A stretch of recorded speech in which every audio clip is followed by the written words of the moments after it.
Live look from Skyfox 9 flying above the 3rd Precinct, the same area where we saw looting and several structures on fire last night. You can now see some smoke coming from that area. Not known exactly what is generating that smoke. Tonight is the second night with a watchful eye on South Minneapolis. There were fires last night and early this morning. The scene, for the most part, until at this point, has seemed more peaceful than last night. Give me and give the United States Attorney the time to do this right, and we will bring you justice. Also developing tonight, no decision yet on charges against the officers involved in the death of George Floyd. And Governor Tim Walz activating the Minnesota National Guard. It comes after extensive damage scenes like this in Minneapolis and now St. Paul, a push from both of those cities' mayors. Good evening and thanks for joining us. I'm Randy Meyer. And I'm Kelsey Carlson. From St. Paul to downtown Minneapolis and the 3rd Precinct tonight. Crowds are gathering in several spots. Let's begin our team coverage with Fox 9's PAULLUME, who is near the 3rd Precinct. So, Paul, what have you been seeing there? Yeah, Kelsey, good evening to you. We're at Lake Street and 21st Avenue, basically where police or the city itself have put up these barricades to block any further traffic coming down Lake Street. You could probably see the light rail stop, the Hiawatha Lake Street above ground light rail, and then another block or two, then you start getting into the 3rd Police Precinct headquarters. You guys showed some smoke coming from the nearby Target parking lot. At last check, that was a car on fire. Several cars have been ignited in flames while we've been here for the last couple hours.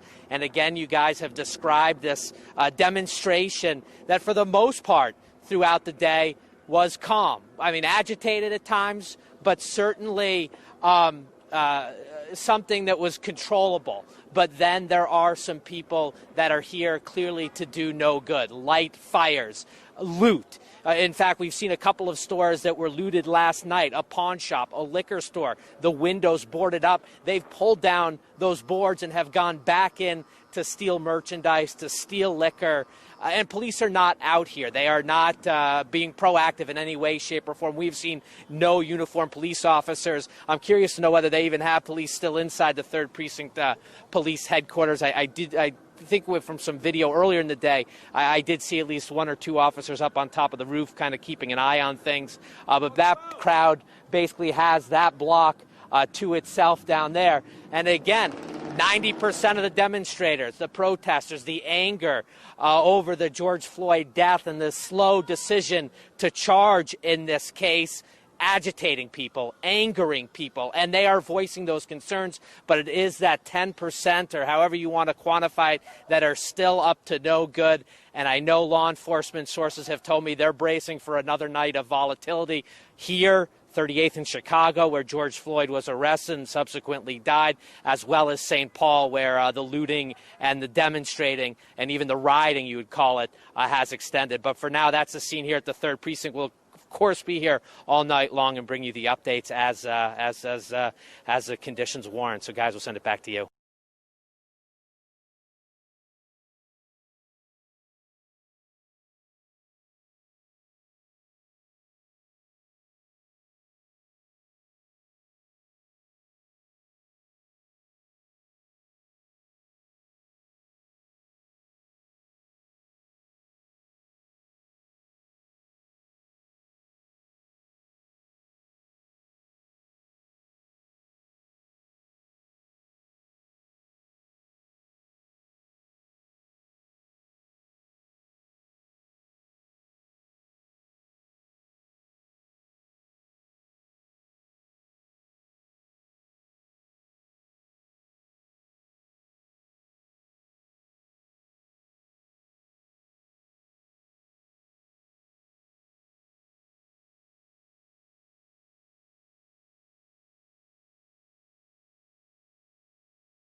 We'll go ahead and take this live and listen in.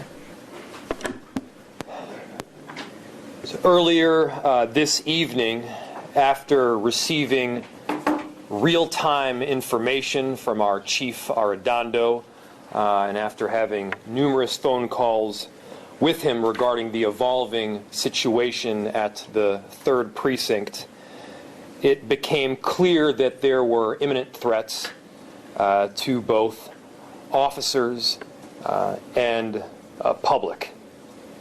And the danger became necessary, and I made the decision to evacuate the 3rd Precinct. The symbolism of a building cannot outweigh the importance of life, of our officers, or the public. We could not risk serious injury to anyone. And we will continue to patrol the 3rd Precinct entirely. We will continue to do our jobs in that area. And, you know, brick and mortar is not as important as life. Happy to answer any questions on this topic. Mayor, at what point did you hear that people, did you receive word earlier in the day that people might be interested in protesting at or going into the 3rd Precinct? We have received reports regarding many attempting to get into the 3rd Precinct on numerous occasions, yes. What's your response to President Trump's tweets saying that looters should be shot? Have you seen the president's tweets? No, I have not. Can you? I'd have to bring it up here to quote it exactly. Does anybody else have that up here? Mayor, what's the plan here?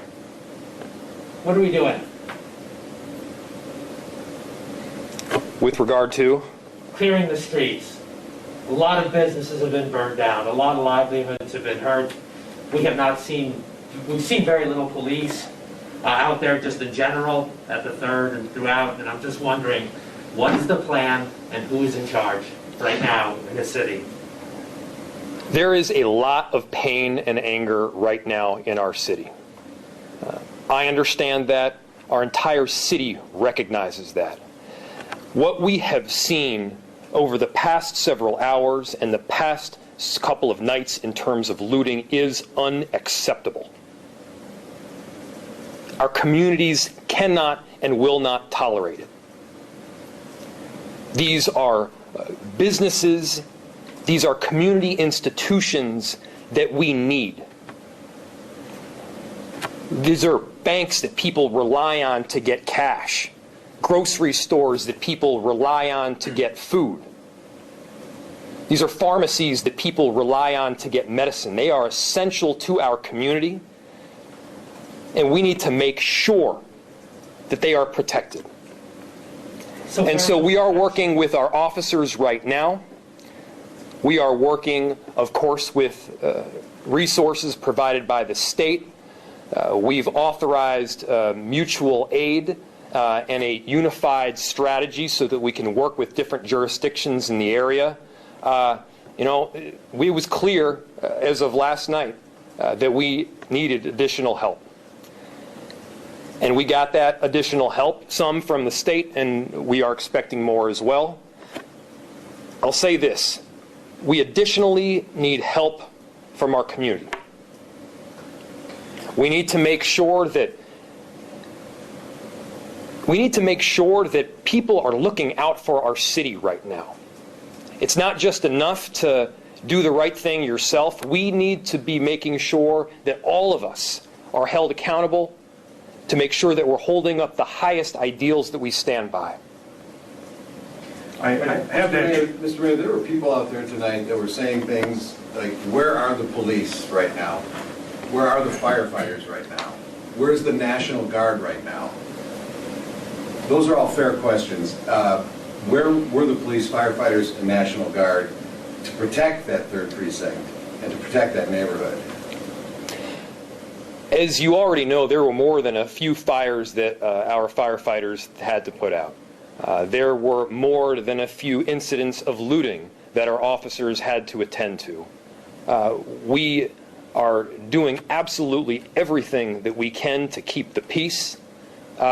We have officers that are stationed around the city in several different locations. We have, in many instances, assistance from the state to prevent looting at some of these community institutions that we know will be necessary to get through this pandemic. This is one of the most difficult situations that our city has been through. I'm not going to stand up here and tell you that there are easy answers to it, because there are not.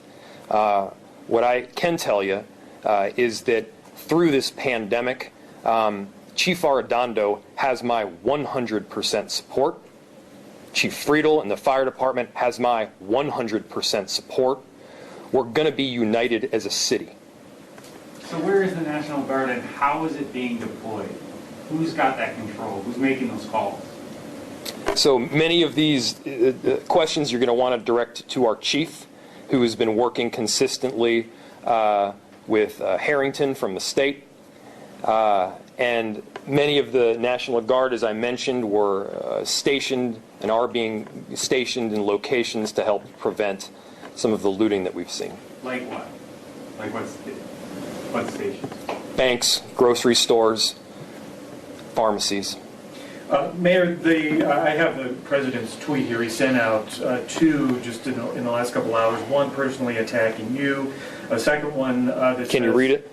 Just spoke to Governor Tim Walz, and I told him that the military is with him all the way. Any difficulty, and we will assume control, but when the looting starts, the shooting starts. This is the President of the United States tweeting just a little bit ago. What's your reaction to that? What was the other tweet? There was an earlier one calling you a radical leftist and a weak mayor, and to get things under control. And I have it here. I can't stand back and watch this happen to a great American city. A total lack of leadership, says the president. Either the very weak radical left mayor Jacob Frey get his act together and bring the city under control, or I will send in the National Guard and get the job done right. That was the first of two tweets from the president. Well, let me say this. Weakness is refusing to take responsibility for your own actions. Weakness is pointing your finger at somebody else during a time of crisis. Donald Trump knows nothing about the strength of Minneapolis. We are strong as hell. Is this a difficult time period? Yes, but you better be damn sure that we're going to get through this. Mayor, some people have questioned whether you made a conscious decision to let people go into the 3rd Precinct and offer it up as kind of one of these healing spots that you had referenced earlier in the day. Is that how you were approaching it? No. The decision that I made was for the safety of our officers and the safety of the public. The symbolism of a building cannot outweigh the importance of life.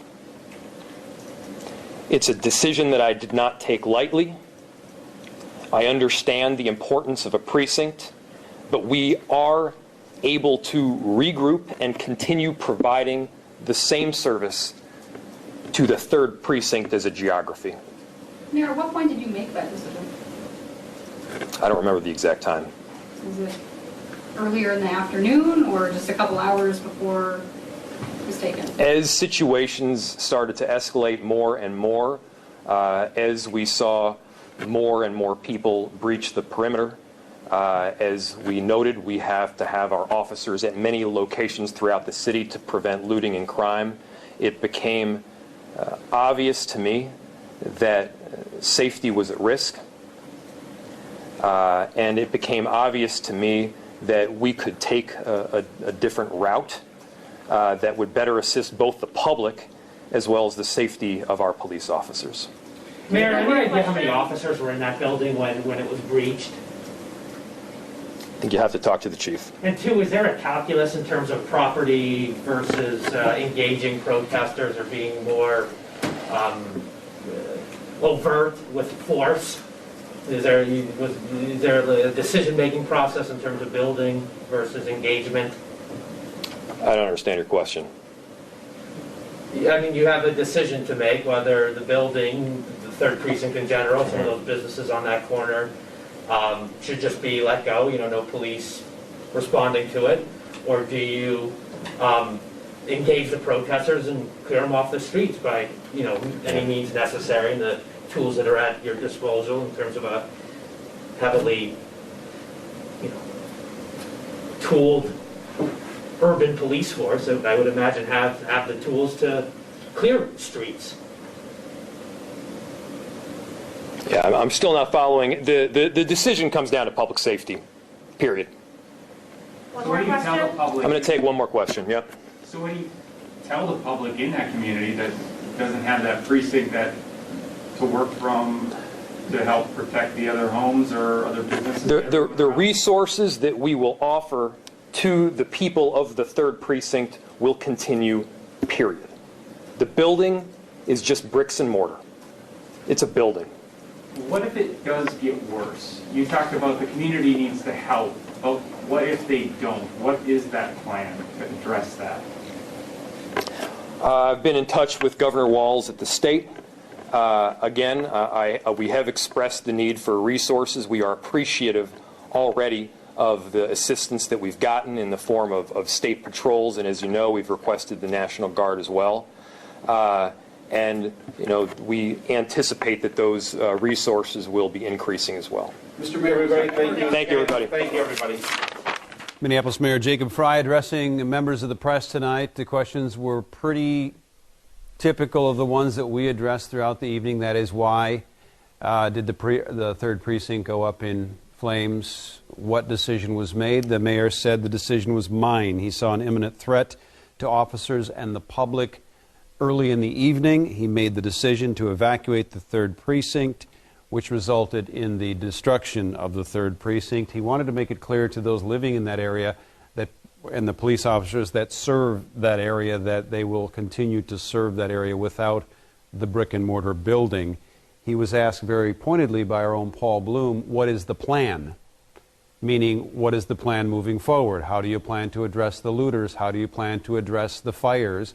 What does your city and the resources within it plan to do to fix this problem that we have now seen 2 nights in a row? The protesting and the mantra of the protesters aside, what do you plan to do about the destruction, the looting, and the fires?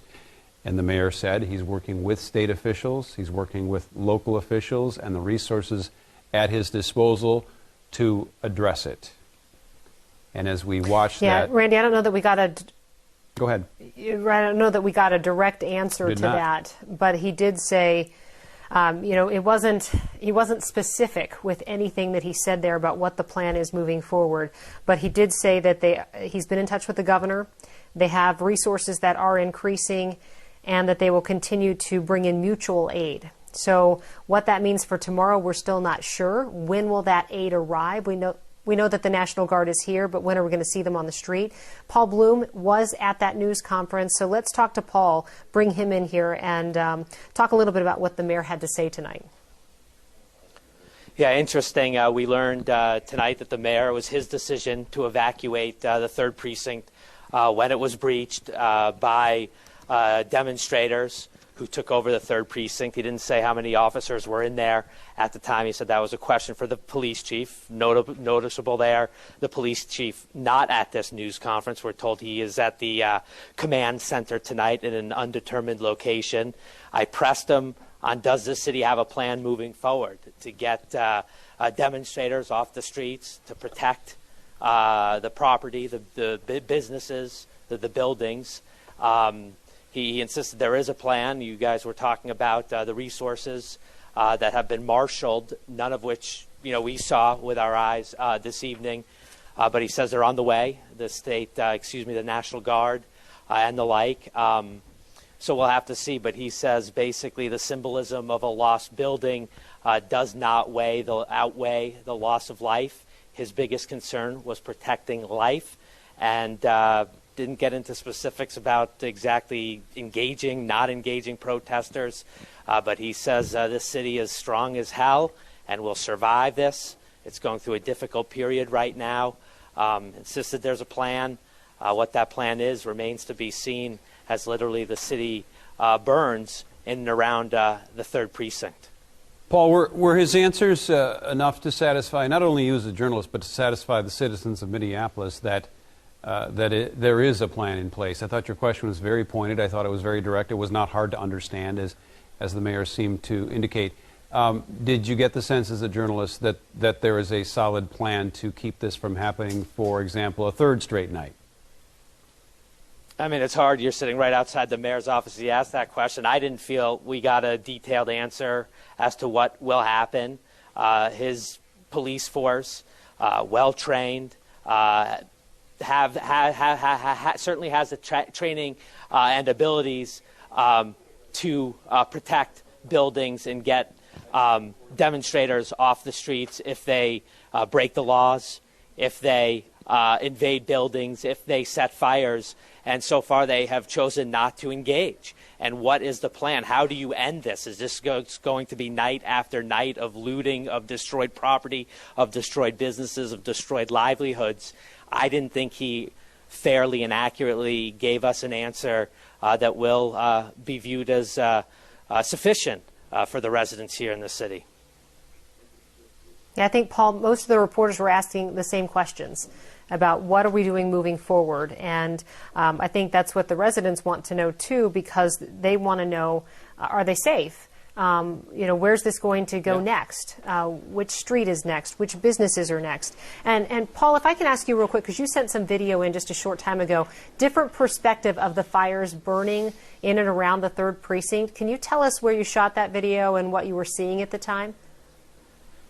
Right, so that's the Highway 55 bridge looking down towards the 3rd Precinct and then some of the businesses below. You had Target in the foreground, Arby's, and then the 3rd Precinct on the right side in the distant corner.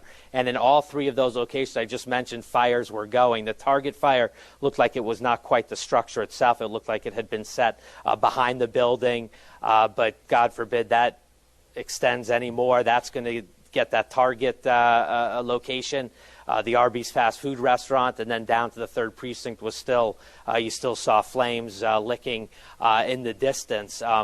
So yeah, and no one appeared to be down there in terms of law enforcement or any sort of fire presence. And even as we drove a little further, there were 2 just random dumpsters with that huge dumpster fires going, and it was just surreal. Again, we've used that term, city on fire, kind of as a cliche, but in reality, that's what it looked like in that quadrant of Minneapolis. Now, the mayor does point out that with the loss of the building doesn't mean the 3rd Precinct goes without police service. He did promise that officers would still patrol the 3rd Precinct. Certainly, we haven't seen that yet right in that immediate area of the police station, but he did promise just because the building is lost doesn't mean that quadrant of the city loses police detail. Paul, at this point. What did the mayor mean? I didn't understand his answer when he asked, when he said, "I'd like the help of the citizens of Minneapolis to help stop this." What did he mean by that? I mean, I have to imagine he means neighbors encouraging their neighbors not to continue to act the way they're doing, not to burn down buildings, not to torch businesses, not to loot. I don't know. It seems a bit of a pipe dream if we think a neighbor, random person is just we're gonna talk people out of some of their rage, some of their anger, and some of the actions others are taking. I think there's been a lot of certainly a demand from people we've met tonight in terms of engaging these people and not allowing them to get away with it seemingly freely at this point with no encountering of law enforcement. We understand the National Guard is on its way to protect some of these facilities. The mayor said that perhaps they're already out deployed at banks and some other type facilities. I personally haven't seen it. I grant you I haven't been all over the city tonight. But it would appear the city needs some type of law enforcement help here. And I think some residents feel like that isn't happening. All right. Well, Paul, Paul, given the situation. Oh, can I ask one final question? Just given the situation, Paul, did you know how long this news conference would run? Did you know that he was going to limit the number of questions? Were you surprised when he said he would just take one more question, given the gravity of what's happening here? It ended quite quickly. Yeah, and a lot of it doesn't make sense. You know, the residents of the city are clamoring for answers, wondering why their city is burning tonight and being, frankly, allowed to burn in the eyes of many. I don't think he provided the city the answers, but we did not know the timeline of it. He made a brief statement. He took ownership. It was his decision to evacuate the 3rd precinct. He took a handful of questions, a reporter asking him about some tweets of the president. But yeah, I thought the rest of us kind of were just trying to, in different ways, pin him down on the plan and what do we do to protect businesses and livelihoods and frankly, citizens' lives put at risk by some of the actions of demonstrators, rioters, and looters in the last